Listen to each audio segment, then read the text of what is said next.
What it is, cuckolds, it's your boy the Hater, and this video is a quasi-request from, I believe it was Donnie Bravo. Thank you for your donation, Donnie Bravo.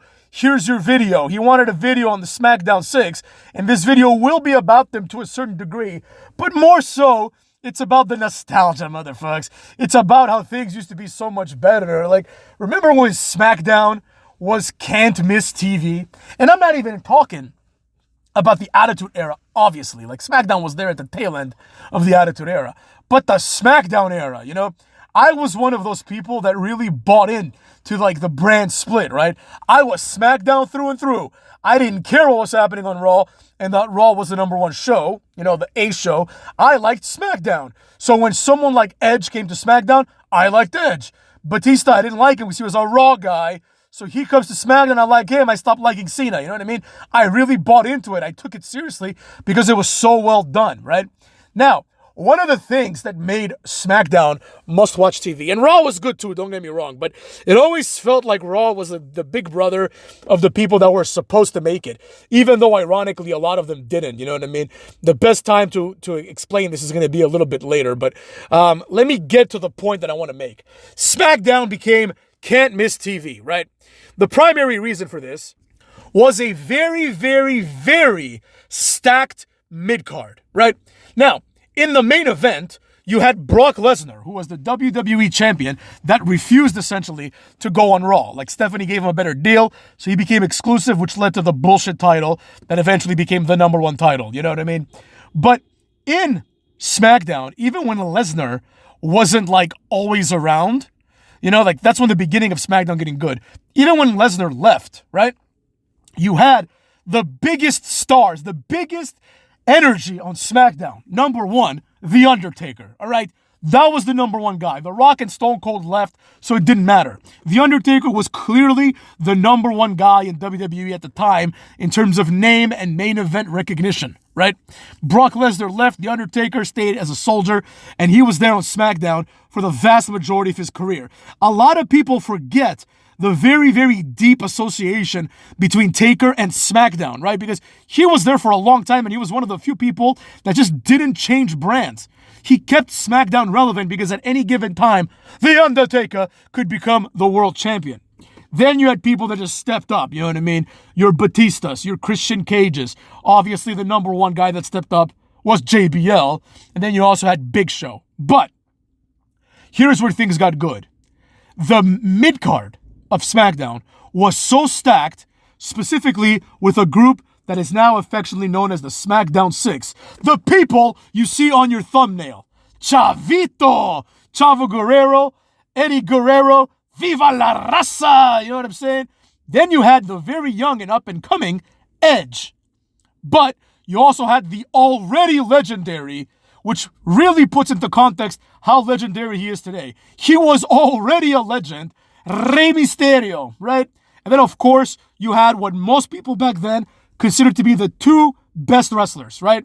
Maybe Shawn Michaels would be the third, but you had Kurt Angle, obviously the wrestling machine, you know what I mean? And Benoit, the rabid Wolverine, who later turned out to be a piece of trash murderer. Oh, but Hater, he had CTE. I don't give a fuck, you know what I'm saying? So did Test, and Test just died of an overdose, right? He didn't kill anybody. A lot of people had CTE.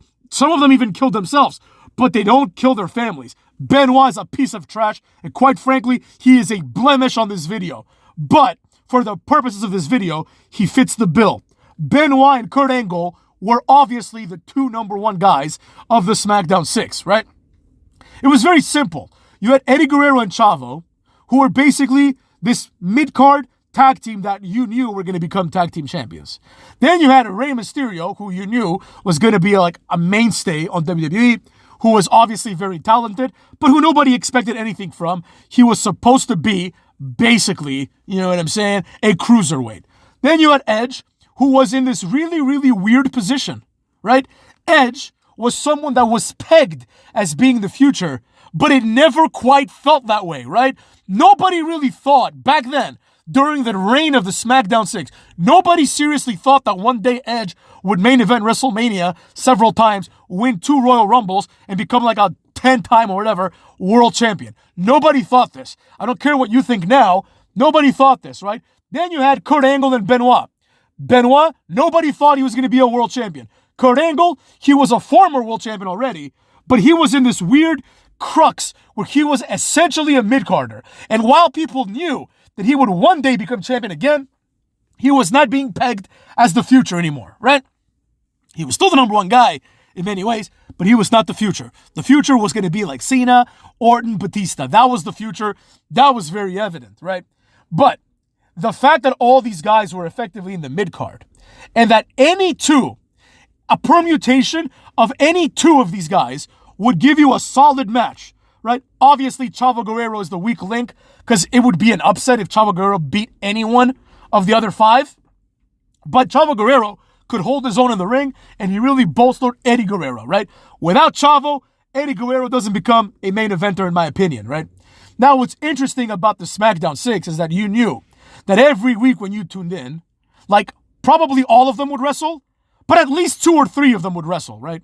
So you knew that you were going to get at least a few good matches. Often, they would wrestle with each other, so you knew that shit was going to go down, right? In other words, the mid-card was something to look forward to. In addition, the underpinnings, right, or at least the fan hope, was that any one of these guys, except for Chavo, if we're being honest, could one day become a main eventer. The feel of it was that either these guys were the future of wrestling or they were Eddie Guerrero, Kurt Angle, and Benoit. 3 guys that should be main eventers, but that are being held down. So with that in mind, you looked forward to Eddie Guerrero matches. You look forward to Chris Benoit matches even. And obviously you look forward to Kurt Angle, who was in a very Undertaker type of role where any given week he could be the number one contender and he could win the title, right? Now keep in mind, in many ways, JBL was very underappreciated. You know, JBL is a GOAT. He's a legend, in my opinion, right? A certified Hall of Famer. But back then, he was on the same level as the Smackdown 6, right? It would absolutely not be like an upset for Benoit to beat like JBL. I would argue it's an upset for JBL to beat Kurt Angle, you know? But JBL was being pushed as the main eventer, despite the fact that the real draw was the Smackdown 6, and the real question was, which one of these fucks is going to become a main eventer next, right? That's how it went down. Now, in the undercard, you also had valuable talent like an up-and-coming John Cena, you know, a waning Rikishi, 50% ass Rikishi. And you had other people like, you know, Billy Gunn and people like that could kind of hold their own, you know, Billy and Chuck. You had other people that were there. Now, with all this being said, right, things took a dramatic turn down the line. First of all, because you have these legitimate mid-carders and because you have a construction of people that are worthy, at least to some degree, of the main event. Even Rey Mysterio, he would have competitive matches with Kurt Angle, who is a former WWE champion. You know what I mean? Kurt Angle's the same guy that beat like Kane, Triple H, Rock, Stone Cold. He beat everybody, you know? So this was a big deal, right? Kurt Angle would probably win the match, but it wouldn't be crazy if Rey Mysterio does like a Hurricane Rana and pins his ass and runs away. You know what I mean? So this made for really, really good TV. And more importantly, right? When SmackDown, which was considered to be the B show, right? Everything was stolen from SmackDown. The Intercontinental title was on Raw. The tag team titles were on Raw, right? And what happened? Raw then lost the world title. They made a new world title. So to follow lead, SmackDown brought back, the United States title and the tag team titles. Here's where the contributions of the Smackdown 6 can best be seen. I remember that the last 4 for the U.S. title were Eddie Guerrero, who I thought was going to win and who I wanted to win. Chris Benoit. They were like kind of like in an on and off again friendship at this point, right? Where like Eddie was still heel and Benoit was like face. And then you had Rhino involved. And there was some other guy, motherfucks. I don't remember who it was. Maybe like Albert. I don't remember the third guy or the fourth guy, right? But basically the storyline became Rhino betrays Benoit. Guerrero wins and becomes United States champion.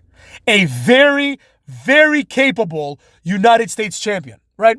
It doesn't matter who the Intercontinental champion is. Eddie Guerrero as the first United States champion under the new format, right?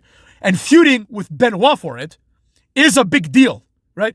Eddie was already a certified, by far, upper mid-carder, right? He was like almost like a Benoit. And Benoit was the most upper mid-carder maybe in the history of upper mid-cardery, right? Benoit was the kind of guy that if you needed someone to plug into the main event, he was viable for that. There was one pay-per-view that was like fully loaded, right? Where there was like a triple main event, right? It was like Angle versus Undertaker. So those guys are busy. They're not fighting for the title. Then there was the title match, which nobody remembers. It involved Benoit, though, right? Maybe it was like Benoit versus Triple H. I don't know, right? And then there was another match that was equally important, but not for the title. So Benoit's perfect. When you have like 4 guys doing other shit, 4 main guys doing other shit, you can plug Benoit in as a viable number 1 contender. Now, you know he's going to lose, but he is someone that is going to be picked for that, right? Like, I'll put it to you this way.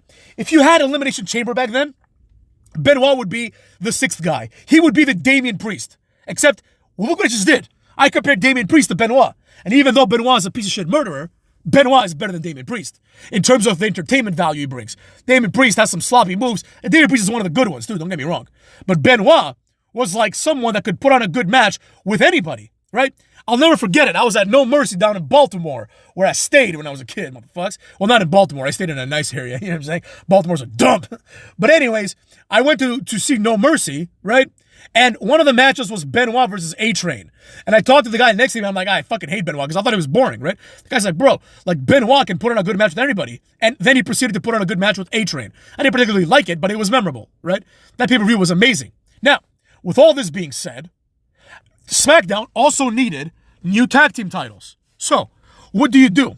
Well, you have to have, in my personal opinion, the first tag team that holds titles, especially new titles, should be a legitimate tag team, right? So I was like, all right, I know where this is going. Los Guerreros are going to become the tag team champions. But I wasn't sure if they were going to be the first tag team champions. I knew they were going to be the first, like, long-run tag team champions, right?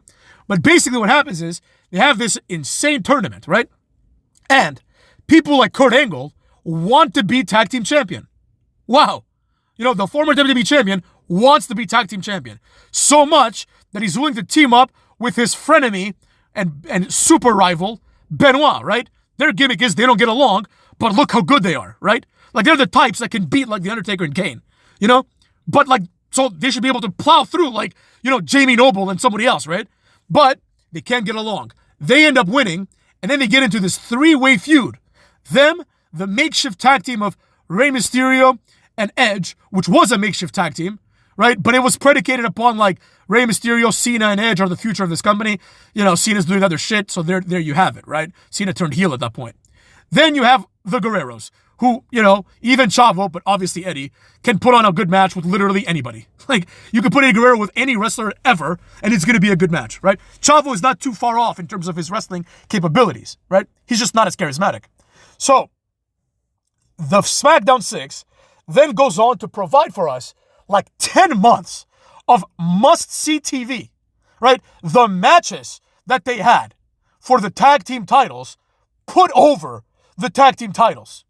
This is what's missing today. Today, they'll bring in like some bullshit title. Nobody gives a flying fuck.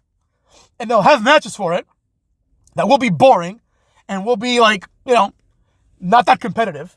And more importantly, that will involve complete jobbers. At this point, everyone here, right, except for Rey Mysterio and Chavo, who are, you know, cruiserweights, but even those two motherfucks were like multiple-time cruiserweight champions. You know, they were the face of the cruiserweight division many times, you know. Then you had Edge, Benoit, Angle, right, and Eddie Guerrero. All 4 of these motherfucks were multiple-time mid-card champions, with Kurt Angle being a world champion. Nowadays, it would be the equivalent of having like Gunther and Braun Breaker go wrestle like DIY, right? Can you imagine if that happened? Like Gunther and Braun Breaker would squash them, you know? Because the tag team division nowadays is presented as lesser than everybody else, right? The tag team division nowadays, for both Raw and SmackDown, is effectively the undercard division. The undercard people are the tag team people. That's why Bianca Belair and Naomi, nobody cares about them. Like, they're not going to main event shit in terms of WrestleMania, right? They're the undercard. But by confusing the undercard with the midcard and slightly with the upper midcard, you give validity to the midcard belts, right? Of course, I want to be tag team champion. If Kurt Angle wants to be tag team champion, holy shit, that's awesome. But Do I want to be tag team champion if Gargano and Kit Wilson want to be tag team champions? No, I don't, right? Now, the stories wrote themselves, right? The Smackdown 6 was there to prove themselves. The underpinnings were this is the B show, but that these guys are A-level talents, right? They were held back because historically, not during this time only, but for the next 10 years or so, Raw was presented as the A show. So, you would have like Tyler Rex. Remember Tyler Rex, who apparently now is a woman? You would have Tyler Rex, who, again, notwithstanding the fact that he's transgender now and obviously wouldn't make a very good male wrestler today, but back then he had everything. He was massive, he was jacked, he had like presence, right? He goes on SmackDown. Ezekiel Jackson, who also has some of the same attributes, no doubt about it, is on Raw. The implications are Ezekiel Jackson is a bigger deal than Tyler Rex. Wade Barrett and the core move from Raw to SmackDown, and then they pretty much go away, right? SmackDown was where careers went to die, but not for the SmackDown 6. And not for, I hate to say it, Paul Heyman, who came up with all this bullshit, right? SmackDown, and the reason why the hater was a SmackDown guy, was because SmackDown was objectively a superior show. On Raw, you had to deal with Ric Flair promos and repetitive Triple H Reign of Terror promos. You had to deal with people that, quite frankly, I never saw anything in them, like Randy Orton. Young Randy Orton. In hindsight, I was obviously incorrect. But young Randy Orton, I'm like, this is the same guy that Brock Lesnar squashed. This guy should be wrestling like the Hurricane at this point, and that's what he did largely. He wrestled the Hurricane. He wrestled like Rene Dupree, you know what I mean? But SmackDown had people like Edge, people like Rey Mysterio, people that were no longer supposed to make it because we have Randy Orton. But guess what, motherfucks? They all made it. Even Chavo became ECW champion. And although I refuse to acknowledge the ECW title as a world title, the company did, right? You could challenge for it by winning the Rumble. So there's that. And Chavo deserved it. To add a cherry on top of the sundae, he beat CM Punk for it, which made me very happy because Chavo's better than CM Punk. But you understand what I'm getting at here, right? All these motherfucks got pushes. But how do they get their pushes, right? It was a mixture of what I said yesterday in yesterday's video.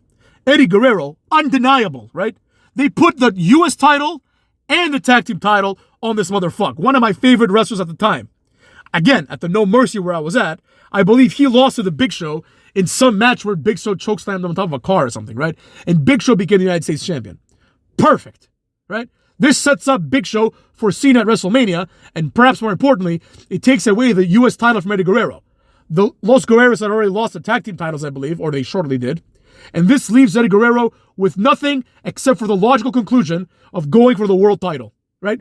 He had all the other two titles simultaneously. What more can this guy do? Big Show beat him fair and square because Big Show's like, 3 times his size. And then Eddie Guerrero goes and does the unthinkable. He beats Brock Lesnar, obviously by cheating, but nevertheless, Eddie Guerrero gets his moment. And so does Benoit. Despite the fact, and I'll say it again, that Benoit is a murderous piece of trash. He's a piece of shit. I will concede that one of my favorite wrestling moments, it's twofold, is Benoit winning the Royal Rumble and Benoit winning the world title and then celebrating with Eddie Guerrero. I wanted Angle to beat Eddie Guerrero at that point, but it doesn't matter. The point stands, right? The celebration was legit because these guys are best friends. Nobody thought these fucks would ever become champion, let alone both be champions at WrestleMania with one of them main eventing. You know what I mean? Nobody could have seen this coming. In my opinion, Benoit, and I did not like Benoit ever. I thought him to be boring, and every time Benoit was in a feud with somebody, I cheered for the other guy. I cheered for Guerrero. I cheered for Rhino. I cheered for the one Billy Gunn. I never liked Benoit. I cheered for even Jericho, right? Who I also didn't like back then. But it was done so well, right? And Benoit fit the bill so well because unlike, let's say, Daniel Bryan or like Mustafa Ali or Kofi Kingston or any other, not indie darling necessarily, but like fan darling, like CM Punk, there is no doubt that Benoit would absolutely and probably literally murder all these guys. You think Kofi Kingston has any chance in a fight against Benoit, who is built like one of those columns that hold up the parking lot? Benoit was like 100% muscle. And he epitomized the little guy that worked hard, right? He's not the make-believe guy that works hard, right? Where they tell you he's a workhorse. Benoit was like 5'10 at best, probably shorter. But he worked out and did steroids, which led them going crazy apparently. But he worked so hard to do the best that he could with the limits that God gave him, right? God made him 5'10. Unbelievable that Benoit at 5'10 can beat someone like Big Show or, Undertaker or Kane. But if anyone can, of that size, it's Benoit or it's Kurt Angle. Because they're so explosive and they're so fucking jacked, right? And they're so the rabid Wolverine, right? They're so aggressive that they can do it, right? That's the little guy that can beat the big guy, right? I wouldn't even be surprised if Chris Benoit could beat up Batista or Booker T in real life, even though they're bigger than him, right? Because he was so pugnacious. And then obviously Kurt Angle would wipe the floor with all of them. But you understand what I'm saying, right?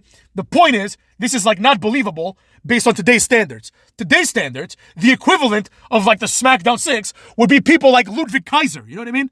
Obviously not Ludwig Kaiser because he sucks, but you understand what I'm getting at, right? These upper mid-carder guys, or lower mid-carder guys, I should say, it'd be more not him. It'd be more Sheamus. You know what I mean? Not as good, right? Not as explosive, not as entertaining. And it's not a coincidence that not only did Benoit become champion, unexpected, nobody could have thought it would have happened.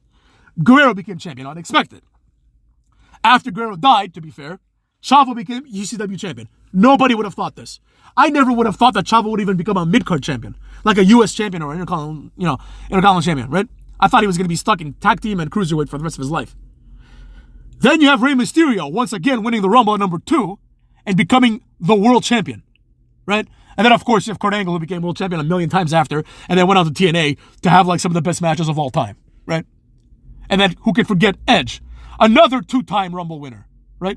That match is full of successes. The match that I put on the thumbnail, right? It's some 6-man type of match, right? I think it was tag team versus tag team versus tag team. It's full of Hall of Famers and, of course, Benoit, who will likely and hopefully never be in the Hall of Fame. You do not have this today. Smackdown was can't miss TV. WWE was can't miss TV. It went well beyond, motherfucks. Well beyond the Attitude Era and into the early days of SmackDown and beyond. I wasn't going to miss SmackDown when King Booker was champion. You know what I mean? It went beyond this. This is unbelievable type of wrestling talent, right? Even the ones that are boring, like Benoit and Chavo Guerrero, even they, when paired with correct wrestlers like Mysterio, Guerrero, Edge, and obviously Kurt Angle, even they were able to draw the money. Even they were able to provide something for this company. Nowadays, I bet you on Raw, we're going to see Ludwig Kaiser versus Pete Dunne in what should be a feast or fired match, except instead of getting a reward for winning, that person also gets fired. A fired or fired match. A get the fuck out of here match. Nobody back then would have even suggested, even me, the hater, and specifically the hater of Chris Benoit, I always saw value in him.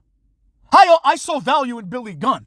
I saw value in Dean Malenko and Perry Saturn because the booking was legit. The booking was important. None of these guys could ever get over on themselves, aside from, of course, Edge, Guerrero, and Kurt Angle, and in some ways Rey Mysterio just because of his style, right? But everyone needed the help of booking. But they also needed to bust their ass. This looks different depending on the wrestler, right? So, for example, I can look at Sammy Guevara, and I'm like, this guy offers fucking nothing, right? You can take Sammy Guevara and put Kip Sabian in all the Sammy Guevara matches, and nothing would change. None of these guys are trying hard enough. Hey, don't take steroids, that's not good. But at the end of the day, you got to stand out, right? Versus someone like Pac, right? The hater is a big fan of Pac. Pac is someone that even though he's 5'8", he's broad as shit, and he's jacked to the core. It wouldn't be crazy, right, for Pac to beat up someone like a Randy Orton, right? It wouldn't be oh, how did this happen? Because Pac is stocky as shit. He's muscular, But instead, they're like, oh, here's Aleister Black. Aleister Black, who looks like he's never worked out in his life. Oh, but he's got tattoos. Isn't that scary? Not really, motherfucks. Not really. Pac would murder him in 2 seconds. Andrade, who's basically fat. Oh, Andrade is gonna be the champion. Obafemi, who is intimidating, but is also fat. Right? You gotta take care of yourself. And Benoit and even Chavo epitomized this, right? They did the best they could. And then, of course, you have Guerrero as well. Now, granted, Eddie Guerrero died as a result of all the abuse that he put on his body. And Benoit arguably died because of that too. And Kurt Angle is not doing very well. And, Rey Mysterio is still there. Chavo is still somewhere, right? The point is, they felt like big deals, right? You watched a random episode of Smackdown, and it felt like the episode before WrestleMania. Today, we watch the episode before WrestleMania, or at least the month or two before WrestleMania. Like this week, we're going to be watching some TV, right? And it doesn't feel like WrestleMania. It just feels like the next pay-per-view, ignoring Elimination Chamber, which is a gimmick pay-per-view, it feels like after Chamber, we're going to get ourselves ready for Great Balls of Fire 2 Electric Boogaloo. You know what I mean? What the fuck? The SmackDown 6 epitomize what wrestling used to be. Can't miss TV. Cuck olds.